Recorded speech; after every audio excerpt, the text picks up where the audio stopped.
Mateus no capítulo 7. Mateus 7. Amém. Mateus no capítulo 7. Aqueles que quiserem ficar de pé, fiquem de pé. Aqueles que quiserem ficar sentados, não tem problema. Onde há o Espírito de Deus, aí há liberdade. Amém. Amém? Então, Mateus capítulo 7, no versículo 13. No versículo 13, eu falo com os irmãos para pegar e eu mesmo aceitei. Eu leio, pastor? Pode ler. Entrai pela porta estreita, porque larga é a porta, e espaçoso o caminho que conduz à perdição, e muitos são os que entram por ela. Aleluia. Glória a Deus. Amém, Senhor. Pode ler mais uma vez? Entrai pela porta estreita, porque larga é a porta, e espaçoso o caminho que conduz à perdição, e muitos são os que entram por ela. Olha, amados, os irmãos podem ficar assentados. Olha o que diz a palavra de Deus. Entrai pela porta estreita. Amém? Podeis assentar em nome de Jesus. Então a palavra de Deus está nos advertindo para nós buscarmos entrar pela porta estreita. O que é uma porta estreita? Uma porta estreita é uma porta apertada. Amém? É uma porta apertada, onde as pessoas não entram de qualquer maneira. Está escrito em Mateus no capítulo 24, no versículo 14, pode deixar a Bíblia, meu irmão. Sim. No capítulo 24, a Bíblia diz que o Evangelho será pregado ao mundo inteiro em testemunho. Os irmãos estão entendendo? Somente para testemunho. E o Evangelho realmente está sendo pregado ao mundo inteiro para testemunho. Para que ninguém se diga inocente. Ninguém hoje, em nossa geração, pode falar que nunca ouviu falar do Evangelho. Que nunca ouviu falar da necessidade do homem se arrepender porque ele é um pecador. Porque o Evangelho está sendo pregado em todo lugar, não somente nas igrejas. Está sendo pregado nas praças, nos trabalhos, nos empregos, um colega pregando para o outro, na televisão, na internet, né? O Evangelho está sendo pregado ao mundo inteiro, para testemunho. Por quê? Porque as pessoas estão ouvindo a palavra de Deus e não querem obedecer. Ouvir o Evangelho é a oportunidade que Deus está nos dando. Glória a Deus, pelo primeiro dia que eu entrei na igreja, como eu já dei testemunho, eu já me converti antes de sair de casa, né? Antes de sair de casa eu já queria mudança, eu tive um encontro com Deus, como eu falei, e eu implorei um amigo meu para me levar à igreja, e quando eu ouvi a mensagem, e quando eu vi a necessidade que eu tinha de me arrepender, naquele mesmo dia, eu aceitei Jesus como meu Salvador, porque eu vi, né, que eu não podia salvar a mim mesmo. A palavra de Deus nos diz, quando os discípulos perguntaram a Jesus, né, quem pode ser salvo? Por quê? Porque o jovem chegou para Jesus e falou: Senhor, que bem farei para herdar a vida eterna? Né?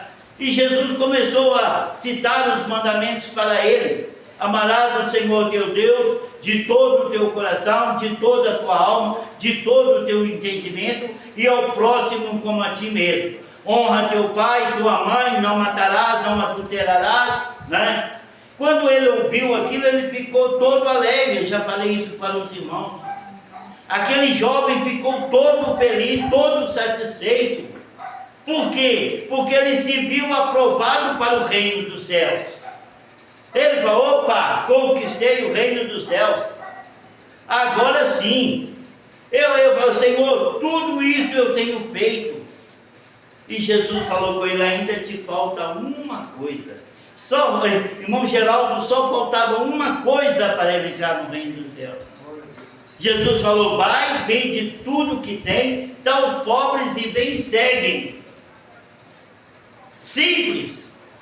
Se ele valorizasse realmente o reino dos céus, se ele realmente valorizasse o reino de Deus, porque a Bíblia diz que o reino dos céus é como um homem que saiu procurando boas pérolas, e quando ele encontrou uma pérola de altíssimo valor, ele ficou maravilhado, mas aquela pérola estava em terreno alheio. Ele não podia tomar posse daquela terra, né? Daquela pérola, porque ela estava num terreno alheio. Imagina você no seu lote, na sua casa, e de repente alguém entra no portão assim: ô, dá licença aqui, só posso fazer um buraco aqui, eu estou com um pressentimento. Até você, por curiosidade, vai deixar a boca. Por quê? O que você está procurando? Não, eu posso só cavar um buraco aqui. Aí você, às vezes, por educação, você, se não fizer muita bagunça. Não, é só. Aí ele enfia a mão assim e raramente tira uma pérola de altíssimo valor. Você vê que aquela pedra de ouro na mão dele, você imediatamente fecha o portão. Opa, aqui você não vai sair com essa pérola, não. Não é mesmo?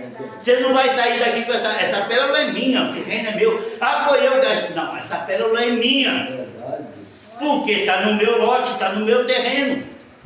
Então aquele homem, quando ele viu aquilo, que era aquela pérola maravilhosa e o terreno não era dele, e ele sabia que o dono iria reivindicar aquela pérola, sabe o que ele fez? Ele escondeu a pérola.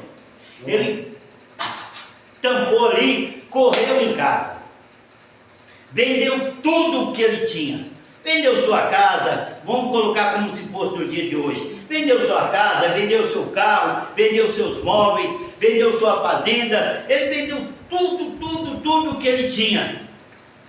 Correu, pegou aquele dinheiro, foi no dono do terreno e comprou aquele terreno. Aí sim, aí agora essa pérola era dele. Então, amados, isto é valorizar o reino de Deus. Essa passagem, essa parábola foi Jesus que falou a respeito daqueles que buscavam boas pérolas. Ele falou que aquele homem vendeu tudo que ele tinha. Tudo que ele tinha perdeu o valor, irmã Lisete, porque ele encontrou algo de muito mais valor. Aleluia, Jesus. E foi isso que aconteceu comigo. Quando eu entrei naquela igreja, eu comecei a sentir a presença de Deus. Eu era um jovem de 22 anos. Os irmãos já estão cansados de ouvir eu falar a minha idade de convertido. Mas eu era um jovem. Pega um jovem de 22 anos hoje. É um jovem em plena saúde, em pleno exercício, capaz de fazer muitas e muitas coisas, né? E o que aconteceu? Eu aceitei Jesus como meu Salvador. E quando me falou que eu teria que deixar tudo que eu julgava prazeroso, os bailes, as festas, os passeios, os pegas de carro, né? Quando tudo aquilo, eu tenho que ir para a igreja todo dia. Mas aquilo para mim foi maravilhoso, sabe por quê? Eu nem queria sair da igreja naquela noite. Eu chorava na presença de Deus. Foi maravilhoso demais, né? Quando falaram que a igreja ia fechar, eu falei: meu Deus, até chegar amanhã para mim voltar aqui, porque eu senti a gloriosa presença de Deus naquele lugar. E eu entreguei minha vida ao Senhor. E hoje, com 67, menos 22, 45 anos servindo ao Senhor. E eu sempre cantei na igreja aquele hino de Oséias, né? A melhor coisa, né? De tantas coisas que andei fazendo, de quase todas me arrependi.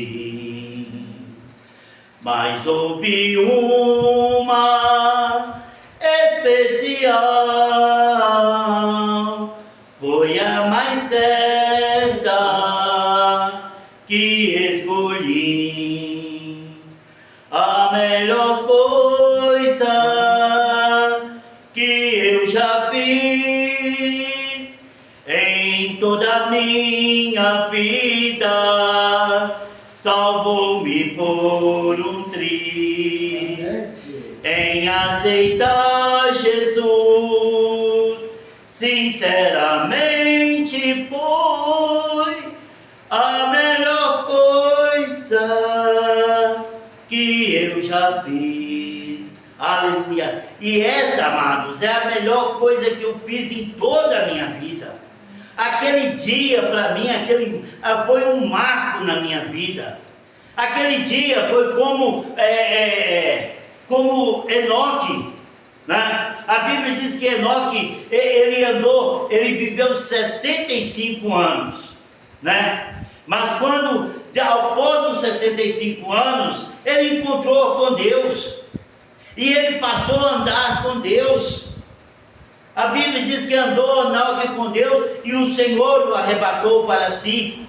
Enoque teve uma comunhão tão gloriosa com Deus, um amor tão grande para com Deus, né? Enoque se tornou uma pérola de altíssimo valor pelo seu amor que ele tinha a Deus, de tal maneira que Deus, não vou deixar isso aqui na terra não. A Bíblia diz que Deus o arrebatou. Amados, amém, né? Aqui isso simbolizando, amados, o que Deus fará conosco. Ele vai nos arrebatar desta terra, se nós o valorizamos como Ele tem nos valorizado. Aleluia, né? Se nós andarmos com Deus. A Bíblia diz que andou Enoque com Deus e Deus o arrebatou, o tomou para si. Então nós precisamos cada dia da nossa vida andar com Deus. A Bíblia diz que Enoque viveu 65 anos, né? E gerou Jared, não sei, ele gerou seu filho. E após aquilo ele passou a andar com Deus. E ele, todos os anos de vida de Enoque foram 365 anos. 365 anos. O que os irmãos entendem nisso? O ano tem quantos dias?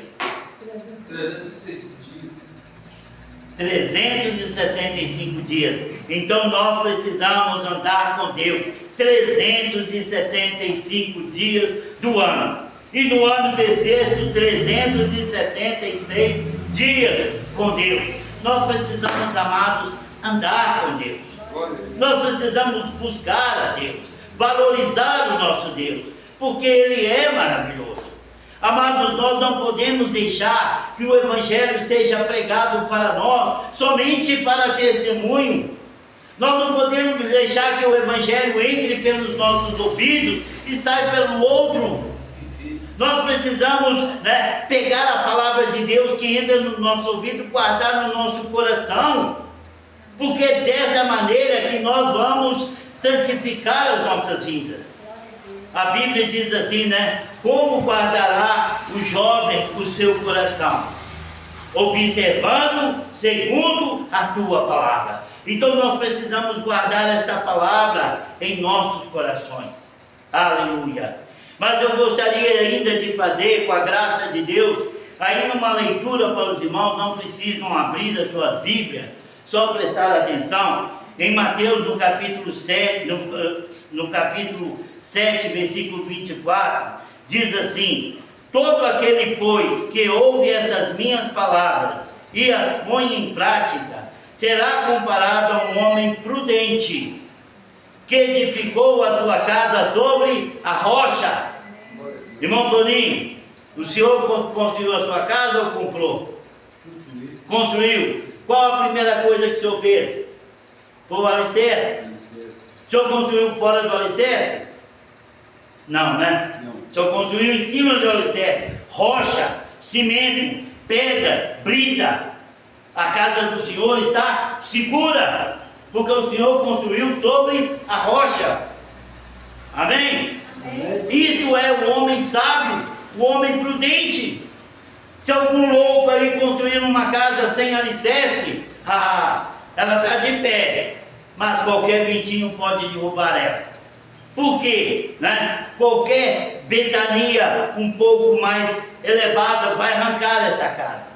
Então a Bíblia diz que todo aquele que ouve estas minhas palavras, Jesus está falando, ouve estas minhas palavras e as põe em prática, é comparado a um homem prudente, que edificou a sua casa sobre a rocha, e desceu a chuva, correram as torrentes, sopraram os ventos, bateram com ímpeto contra aquela casa, contudo não caiu, porque estava fundada sobre a rocha.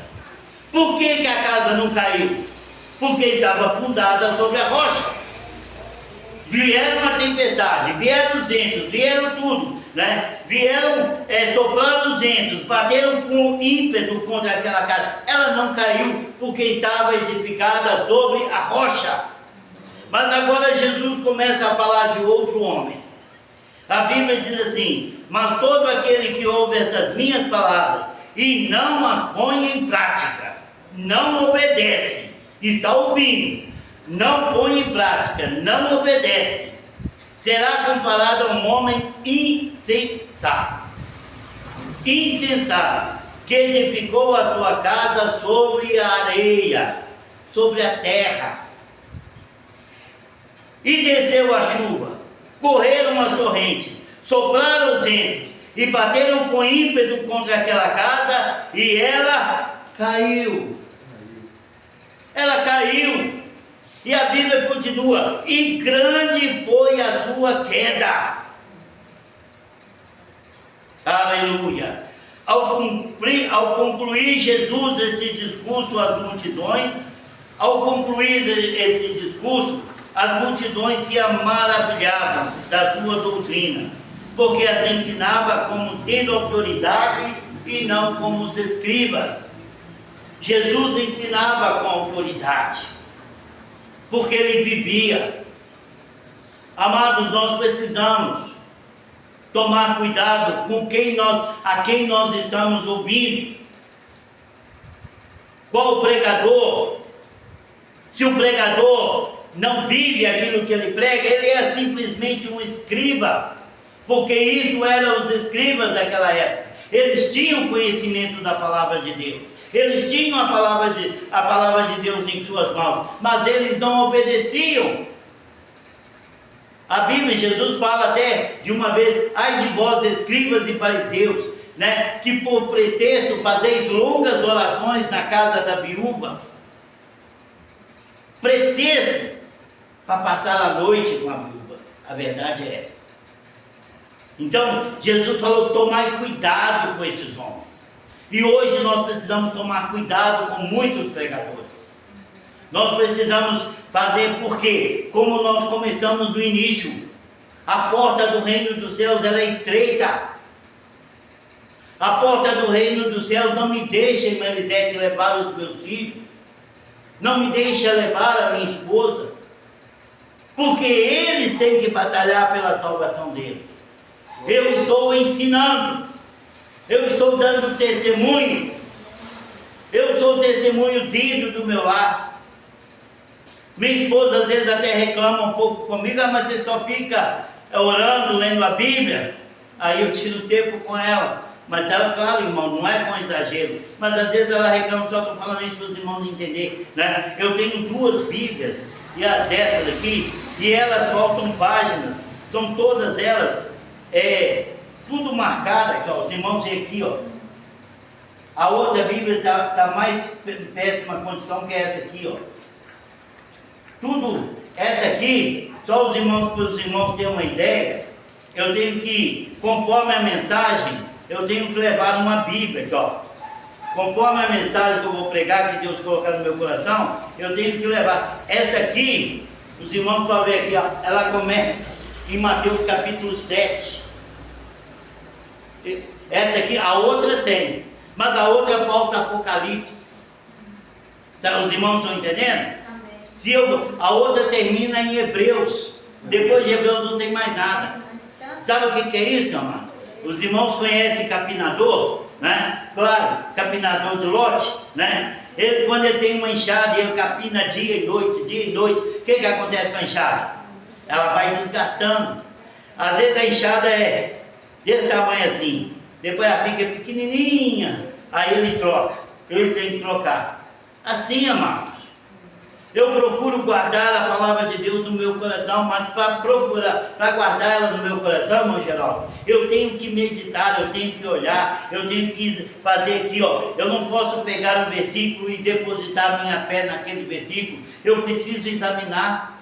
Não é isso que Jesus falou? Examinai as Escrituras. O que é examinar? É somente olhar? Não é. Você vai ao médico, o médico olha para você e fala o que você tem? Não. Ele vai te examinar. E conforme as dúvidas sobem, entram no coração dele, ele manda você fazer um ultrassom, manda fazer um raio-x, manda tomar um medicamento. Ele não vai passar medicamento sem primeiro ter certeza do que você tem. Isto é examinar. E Jesus falou: examinai as Escrituras. Se julgares ter nela a vida eterna. Amém. Porque as pessoas só querem ver o lado bom de Deus. Como é que a irmã chama? Elizabeth.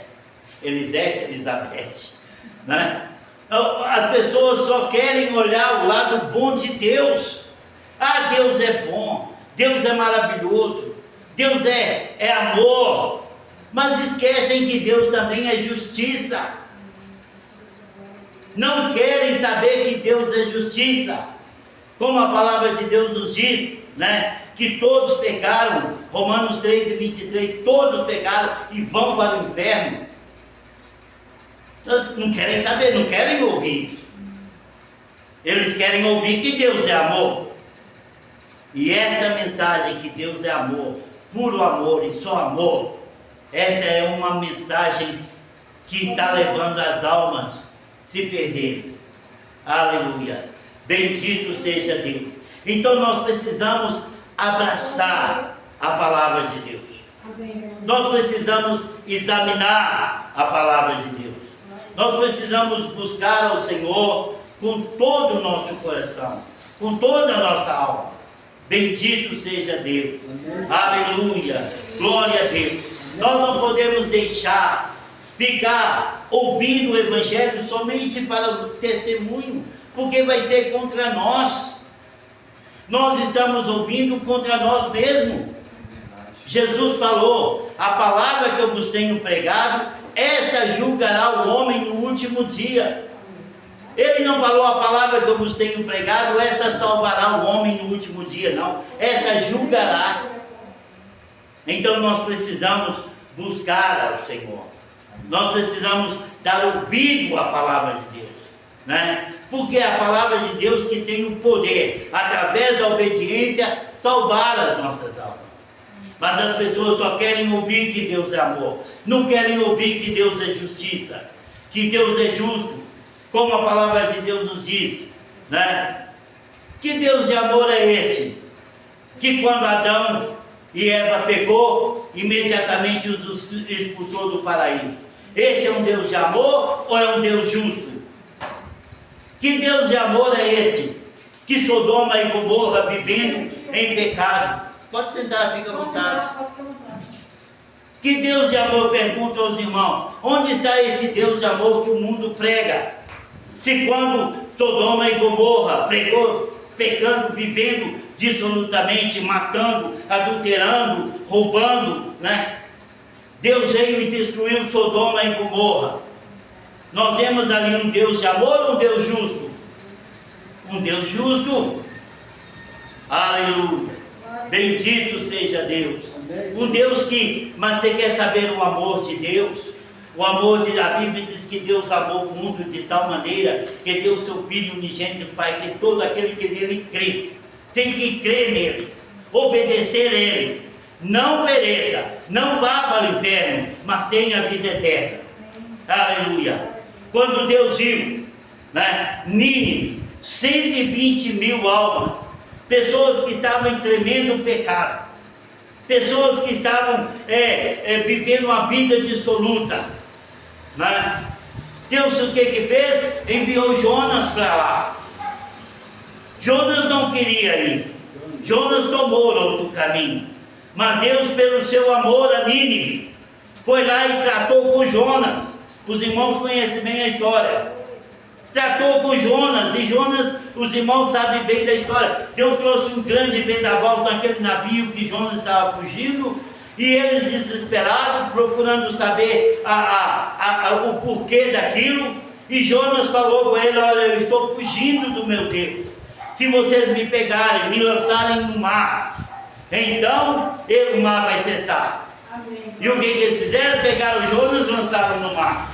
Eles clamaram ao Senhor: Senhor, não impute sobre nós o sangue deste homem. Mas conforme ele confessou, lançaram ele no mar. Deus mandou peixe, foi, tragou Jonas. Lá nas entranhas do peixe, do monstro marinho, estava Jonas. 3 dias. Amados, eu gosto de falar isso com os irmãos prestam bem atenção e já me ouviram.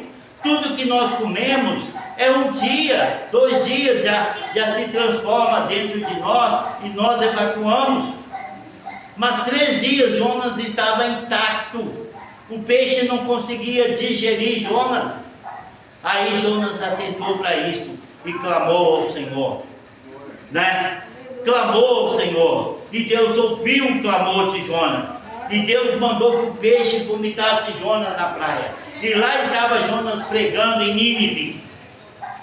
Dentro de 3 dias o Senhor vai destruir essa cidade.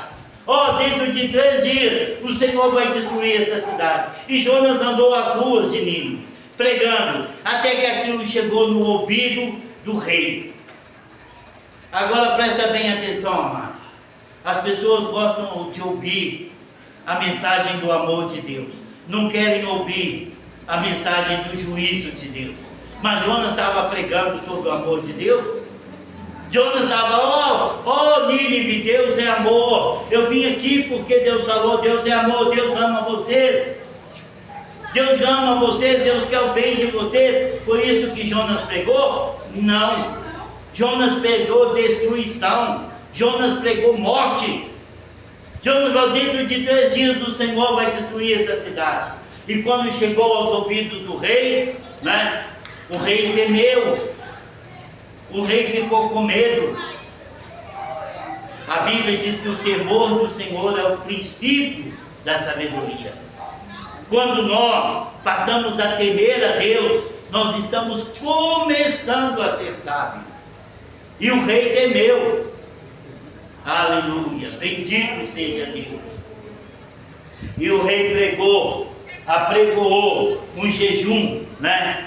Meu povo, vamos clamar ao Senhor. O Senhor falou que vai destruir a nossa cidade. O Senhor falou que vai destruir a nossa cidade. Vamos clamar a Ele. Quem sabe Ele se compadeça de nós e este mal não venha sobre nós. E eles fizeram jejum. E Ele ordenou não somente os homens para jejuar, mas também os animais. Todos os animais deveriam ficar presos. Os animais também não iriam comer. Lógico, se eles também seriam destruídos, não é isso? Quando vem uma tempestade, seja fogo igual lá nos Estados Unidos, ou água no Rio Grande do Sul, os animais também não morrem? Não morre queimado, morre afogado, conforme a circunstância da tragédia. Obrigado, meu irmão. Conforme as circunstâncias da tragédia, os animais também não morrem queimados lá nos Estados Unidos, ou não morrem afogados, como foi no Rio Grande do Sul e outras cidades, né? Então também os animais deveriam jejuar.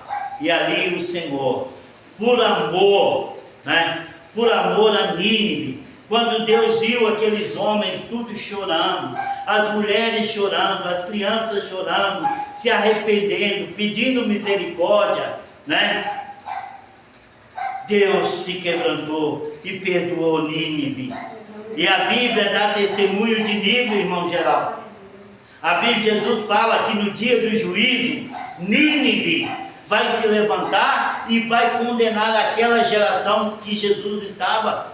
Por quê? Porque ouviram a pregação de Jonas e se arrependeram. Bendito seja Deus. O temor do Senhor é o princípio da sabedoria. E Deus perdoou Nínive, sabe por quê, amado? Porque a Bíblia diz que a misericórdia do Senhor é a razão pela qual não somos destruídos. Nínive alcançou a misericórdia de Deus. Nínive estava debaixo do juízo de Deus. Deus estava decidido destruir Nínive. Só estava avisando. Mas eles se arrependeram. E eles buscaram a misericórdia de Deus e encontraram. Mas como que nós vamos encontrar a misericórdia de Deus? Obedecendo a palavra de Deus. Amém. Aleluia. Bendito seja Deus. Amém. Que Deus possa abençoar os irmãos e completar esta mensagem em cada coração. Amém. Que Deus, amados, tenha certeza de uma coisa. Se você não se arrepender dos seus pecados, não for batizado em nome de Jesus, não receber o dom do Espírito Santo, você vai para o inferno. Porque a Bíblia diz, aquele que não nascer da água e do Espírito, não pode entrar no reino de Deus. Eu não estou aqui para pregar somente o amor de Deus. Eu estou aqui para pregar, né? Como a palavra de Deus nos diz, conheçamos e prossigamos em conhecer ao Senhor. Vamos conhecer Deus, amado. Não é somente amor, não. Deus é justo e Ele vai julgar os povos com justiça. Amém? Que os irmãos fiquem de pé. Vamos orar ao Senhor, agradecer ao Senhor pela mensagem nesta noite e que os nossos corações sejam quebrantados para obedecer a palavra de Deus. Porque, como nós lemos, aquele que ouve e não obedece, aquele que ouve e não obedece, é como aquele que edificou a sua casa sobre a areia, sobre a terra. Ela vai cair, aquela casa vai cair. E as nossas vidas, se nós não obedecermos a palavra de Deus, vai cair perante Deus e vai para o fogo do eterno. Bendito seja Deus, Senhor maravilhoso, Deus glorioso e tremendo. Nós te exaltamos, Pai querido, te louvamos, Senhor dos exércitos, pela tua palavra, Deus, pelo teu Espírito, Senhor. Jesus, queremos obedecer a tua palavra. Eis-nos aqui, Senhor. Pai querido, eu te peço em teu nome, Senhor. Ensina-me cada dia obedecer a palavra do Senhor, edificar a minha casa edificada sobre a rocha, em nome de Jesus, para que nada venha destruir a minha vida, Pai querido. Eu estou aguardando, eu estou esperando pelo Senhor. Aleluia, bendito seja Deus, em nome de Jesus. Aleluia, que Deus abençoe cada um dos irmãos, em nome de Jesus. Aleluia, glória a Deus. Os irmãos, aleluia, glória a Deus.